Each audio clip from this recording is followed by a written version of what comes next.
Welcome to এক্সারএসটি asset encrypted কারেন্সির asset, যেটা নাম হলো এক্সারএসটি, যেটা নিয়ে আমি আজকে কথা বলবো আপনাদের সাথে। ইন্টারন্যাশনাল ট্রেডিং প্ল্যাটফর্ম তিনটার ভিতরে একটা হলো ফরেক্স মার্কেট, যেটা 34 ইয়ার্স প্লাস বয়স ধরে কাজ করতেছে এখানে। আর 2 নম্বর হলো ক্রিপ্টো কারেন্সি, যেটা 15 ইয়ার্স প্লাস সময় ধরে কাজ করতেছে ইন্ডাস্ট্রিতে।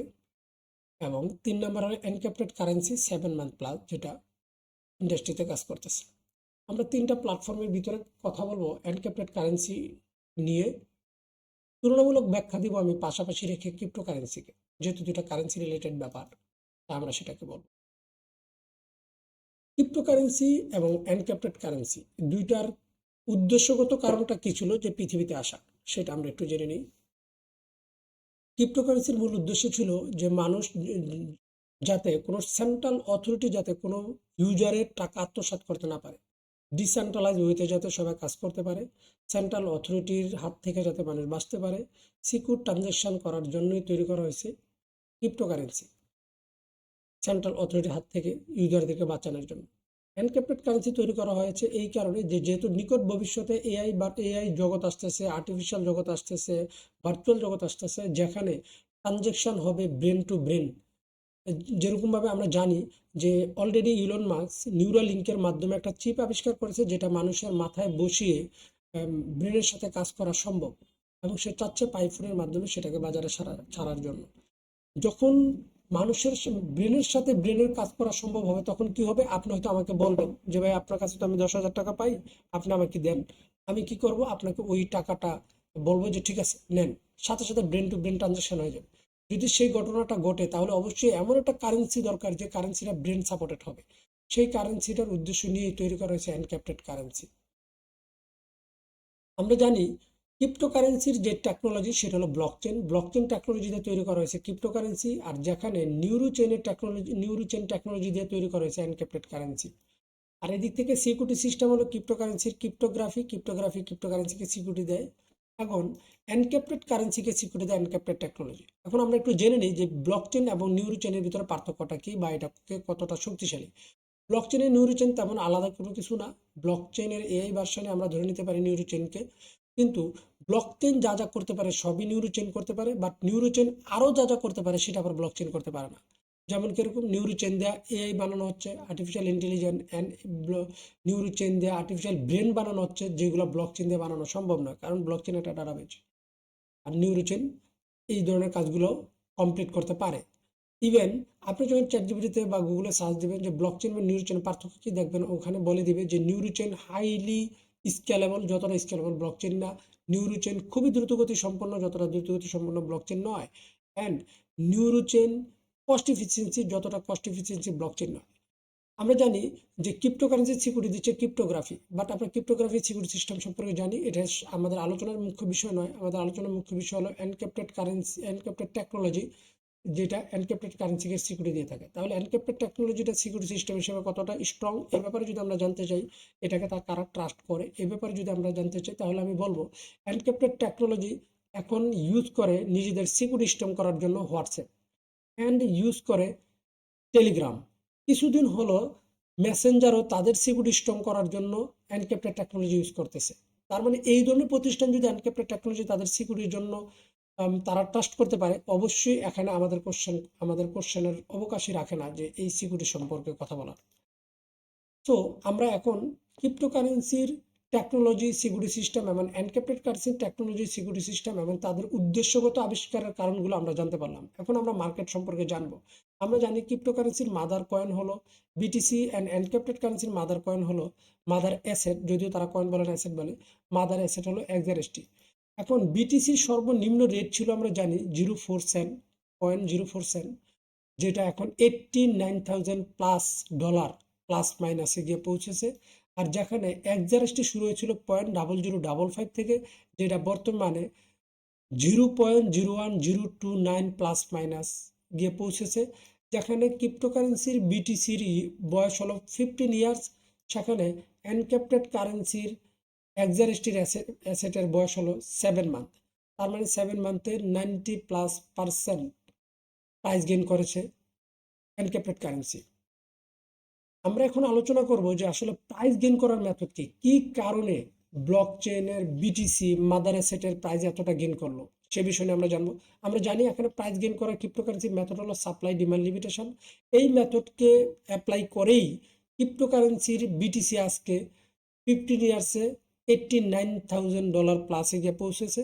তার মানে এটা প্রুভেন মেথড, এটা আমাদেরকে ট্রাস্ট করতে হবে, যেহেতু সেটা অতীত, এটা ঘটে গেছে এই মেথডের মাধ্যমে। শক্তিশালী এই মেথডটাকেও প্রাইস গেইন করার জন্য মেনটেন করে এনক্রিপ্টেড কারেন্সি, প্লাস পাশাপাশি আরেকটা মেথড তারা প্রাইস গেইন করার জন্য গ্রহণ করে এনক্রিপ্টেড কারেন্সি, সেটা হলো টেকনোলজি ইউজার্স ফান্ড। এটা এতটা স্ট্রং একটা প্রাইস গেইন করা মেথড, যদি সেটা ক্রিপ্টোকারেন্সির বিটিসি মেনটেন করতো তাহলে আজকে বিটিসি প্রাইস $5 লক্ষ প্লাস হইতো। তাহলে সেটা কি এমন শক্তিশালী মেথড, এটা সম্পর্কে আমরা জানি। এটা হলো টেকনোলজি ইউজার্স ফান্ড। আমরা জানি ক্রিপ্টোকারেন্সির টেকনোলজি হলো ব্লকচেন। ব্লকচেন এই মার্কেটের বাইরেও ইউজ হয় বিভিন্ন প্ল্যাটফর্মে, ব্যাংকে, বিভিন্ন ডাটা সিকিউরিটির জন্য বিভিন্ন প্ল্যাটফর্ম ইউজ করতেছে তাদের ব্লকচেনটাকে একটা ডাটাবেস হিসেবে। এই ইউজ কেস থেকে ইউজারদের যে ফান্ডটা ব্লকচেন আর্ন করে তার কোনো অংশই তারা বিটিসির প্রাইস লিকুইডিটি বাড়ানোর ক্ষেত্রে বা বিটিসির প্রাইস গেইন করার ক্ষেত্রে তারা ইউজ করে না। বাট এখানে technology, encrypted currency technology, neurochain and encrypted technology, এই দুইটার যে ইউজাররা ইউজ করতেছে, যেটা আমি কিছুক্ষণ আগেও বলেছি তিনটা প্রতিষ্ঠানের নাম তারা ইউজ করে, এরকমভাবে আরও জানা, নাম জানা, না জানা অনেক প্রতিষ্ঠান এগুলাকে ইউজ করতেছে। ওই ইউজ কেস থেকে তারা যা আর্ন করে তার একটা অংশ তারা এই মার্কেটকে প্রোভাইড করে এক্সারস্টির লিকুইডিটি বাড়ানোর ক্ষেত্রে, অথবা ধরতে পারেন এক্সারস্টির প্রাইস বাড়ানোর ক্ষেত্রে। তবে সেই ক্ষেত্রে যেহেতু তারা অ্যানাদার একটা প্রতিষ্ঠান, তারা এক্সারস্টি ফান্ড বাড়াবে কি কারণে, শুধু শুধু অবশ্যই নয়, যেহেতু বিজনেস গিভ অ্যান্ড টেকের জায়গা, এখানে দানের জায়গা নয়, সেই ক্ষেত্রে তাদেরও একটা লজিক্যাল ব্যাখ্যা তারা দিয়েছে। যেহেতু ডিসেন্ট্রালাইজ হইতে এই প্রজেক্টটা চলতেছে, তাহলে অবশ্যই তাদেরকে এমন একটা লজিক বিল করে দিতে হবে যেখানে কারো কন্ট্রোল থাকবে না, অটোমেটিক্যালি সেই ঘটনাটা ঘটবে। তাদের নেওয়া এবং দেওয়ার দুই ক্ষেত্রেই একটা লজিক বিল করতে হবে। তারা যে লজিকের মাধ্যমে এখানে নিচ্ছে সেটা হলো তাদের দেওয়ার লজিকটা হলো current price into 3 equal to liquid. এই পরিমাণ লিকুইড যদি এই মার্কেটে ঢুকে যায় তাহলেই তারা, ডিমান্ড হলো তাদের যে একটা অ্যাসেট মাইনিং হবে, সেই অ্যাসেটের মালিক হবে এই প্রতিষ্ঠানটা। তার যেটাকে আমরা বলি লজিক্যাল মাইনিং বলা হচ্ছে এই মার্কেটে। তাহলে আমরা দেখি এই যে লজিক্যাল মাইনিংয়ের মাধ্যমে কি মার্কেটে প্রাইস বাড়ে না মার্কেটে প্রাইস ডাউন হয়, এটা কি মার্কেটে পজিটিভ প্রভাব ফেলে না নেগেটিভ প্রভাব ফেলে, সেটা আমরা একটু দেখে নিই। আমরা এই লজিকটাকে একটা অঙ্কে রূপান্তরিত করলে আমরা হয়তো খুব সহজে বুঝতে পারবো। এই জায়গায় হয়তো আমরা ক্লিয়ার বুঝতে পারতেছি না বিষয়টা কি মেসেজ দিচ্ছে তারা। এক্সাম্পল হিসেবে আমরা ধরে নিলাম ফুল মার্কেটে এক্সারস্টির সংখ্যা হলো $30, এক্সারস্টির টোটাল লিকুইড হলো $30 এবং এক্সারস্টির সংখ্যা হলো 20টা। যদি 20টা এক্সারস্টি যদি $30 ফান্ডের মালিক হয় তাহলে অবশ্যই এক্সারস্টি একটার দাম হলো $1.5। আর একটার দাম যেটা হয় সেটাকে আমরা কারেন্ট প্রাইস হিসেবে জানি। এখন আমরা কি করব, যে কারেন্ট প্রাইস যেহেতু $1.5, তাহলে কারেন্ট প্রাইস, এই যে কারেন্ট প্রাইসটার জায়গায় আমি $1.5 লিখলাম এবং ইন্টু এবং 3 এটা সূত্র থেকে নিলাম।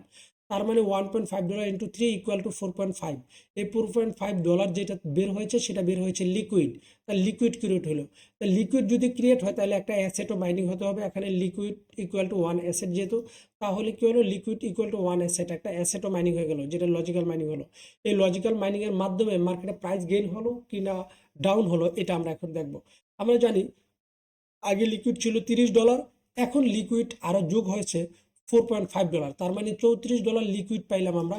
আর আগে অ্যাসেট ছিল 20টা, এখন যেহেতু একটা অ্যাসেট যোগ হয়েছে, সুতরাং এখন অ্যাসেট হচ্ছে 21টা। যেহেতু 21টা অ্যাসেট এখানে তৈরি হয়েছে, তার মানে হলো কি, তাহলে আমরা এখন ভাগ করে দেখবো যে প্রাইসটা গেইন হয়েছে না ডাউন হয়েছে বর্তমান লিকুইডিটি এবং বর্তমান অ্যাসেট দিয়ে।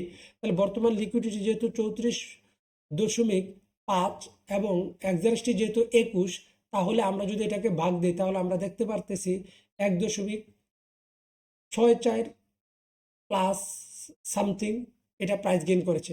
যেখানে $1.5 ছিল কারেন্ট প্রাইস, সেটা $1.64 হয়েছে কারেন্ট প্রাইস। তার মানে অবশ্যই লজিক্যাল মাইনিং এর মাধ্যমে প্রাইস গেইন করে। যদি লজিক্যাল মাইনিং সারা জীবন হতে থাকে তাহলে কি আমাদের কোনো প্রবলেম? অবশ্যই নয়, এটা আমাদের জন্য বেটার। কি কারণে? যত লজিক্যাল মাইনিং হবে তত মার্কেট উপরের দিকেই যাবে, যেটা আমাদের প্রুভেন, আমরা এখানে একটা ম্যাথের মাধ্যমে ক্লিয়ার করেছি।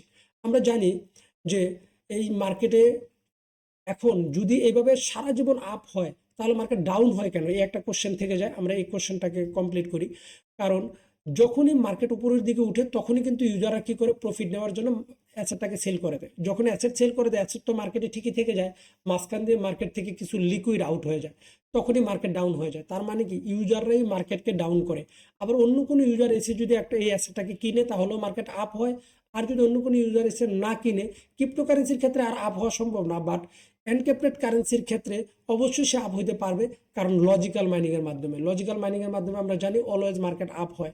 তাহলে দুইটা পদ্ধতিতে যেহেতু এই মার্কেটে প্রাইস গেইন করে আর একটা পদ্ধতিতে যেহেতু ক্রিপ্টোকারেন্সি প্রাইস গেইন করে, তাহলে আমরা অবশ্যই অনায়াসে বলতে পারি যে যদি 15 ইয়ার্সে ক্রিপ্টোকারেন্সি এক পদ্ধতিতে যদি প্রাইস গেইন করে $89,000 পুষতে পারে, তাহলে অনায়াসেই আনক্যাপটেড কারেন্সি দুইটা পদ্ধতিতে প্রাইস গেইন করে আনক্যাপটেড কারেন্সি অনায়াসেই 15 ইয়ার্সে $2,50,000 প্লাস মাইনাস হতে পারে, যা আমরা গভীরভাবে বিশ্বাস করি।